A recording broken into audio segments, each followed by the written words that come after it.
Hello tout le monde, comme vous le savez, Red Dead Redemption a vraiment un univers très très vaste et très très fourni. Ici, nous allons juste faire le tour de 5 lieux qui sont assez glauques, assez spéciales et assez morbides. Âme sensible, s'abstenir. Pour commencer, je vais vous emmener à Osman Grove. C'est un lieu qui est à l'est de Emerald Station. Ça se présente sous forme d'une petite maison. On a l'impression que c'est assez joli, qu'il n'y a rien de spécial. La porte est fermée, donc on ne peut pas rentrer directement. Soit on la défonce, soit on la crochette. Moi, j'ai décidé de la défoncer. Et là, surprise. Déjà dans un premier temps, on ne voit pas l'intérieur. Il y a vraiment une obscurité assez importante. Mais dès qu'on rentre, on se rend compte déjà à droite qu'il y a une vieille femme qui est décédée sur son siège. On se dit qu'elle est sûrement morte de vieillesse. Il y a des petits livrets et ce genre de choses.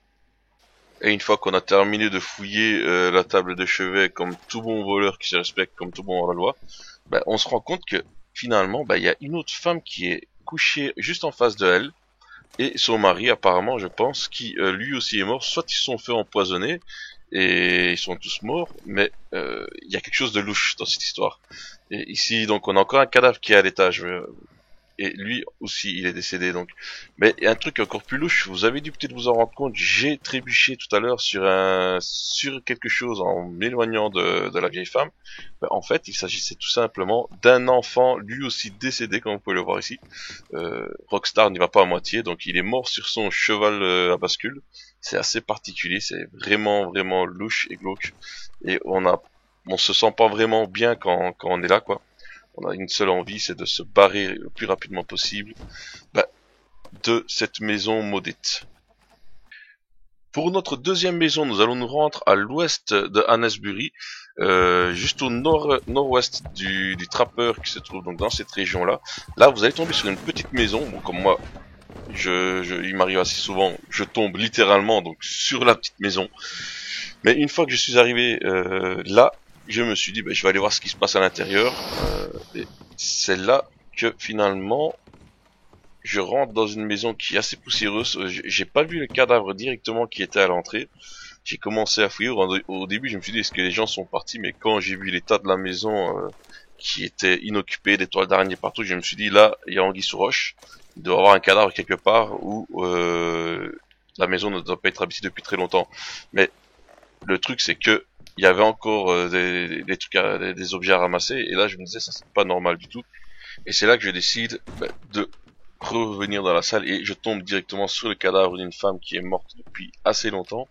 Et il y a également une lettre posée sur la table que je décide de lire.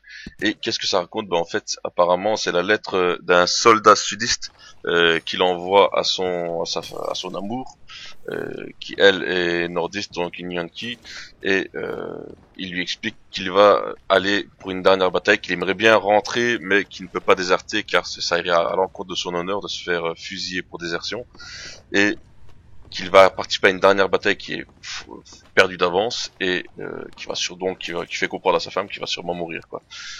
Et ce qui se passe devait arriver, la femme ne peut pas résister à ce chagrin et se suicide. Et ici, on arrive donc dans cette maison qui a été abandonnée depuis déjà pas mal d'années, vu que c'est une femme qui est sûrement morte euh, pendant la période de la guerre civile aux États-Unis.